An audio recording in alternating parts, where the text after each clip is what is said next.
Hello friends, welcome to our YouTube channel EZ Education Adda. In this lecture, we will discuss one important problem from the topic polynomials. So before starting the discussion, I would like to tell you if you want to get more important problems of mathematics, you can visit our website education-adda.com. Link of this website is also available in the description box of the video. So how you can get all these lectures? So you need to visit education-adda.com, then go to menu option and select academic Shraddha.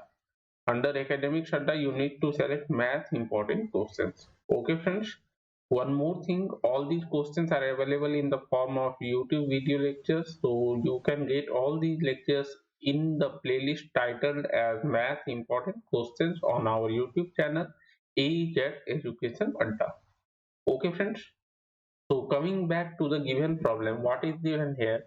One expression is given, or we can say one polynomial is given, and we have to find the number of terms after simplifying it. Okay, so first we need to simplify the given expression, then we have to tell the number of terms in the given polynomial.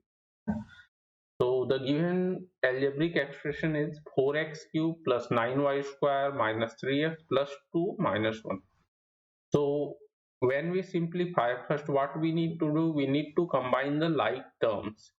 So here if we see 4x cube, this is only the term containing x cube, then 9y square, so this is only term containing y square, and 3x, so this is the only term containing x, and there are two constants 2 and 1, so we can combine these two constants, right?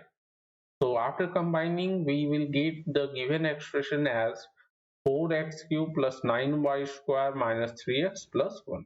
Okay, and we know that in an algebraic expression, terms are the elements separated by plus or minus sign.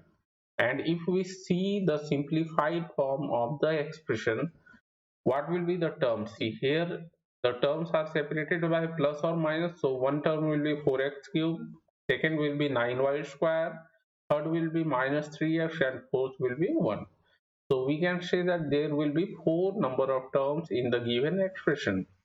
Okay friends, so in this lecture we have discussed one important problem of mathematics. Okay, thank you.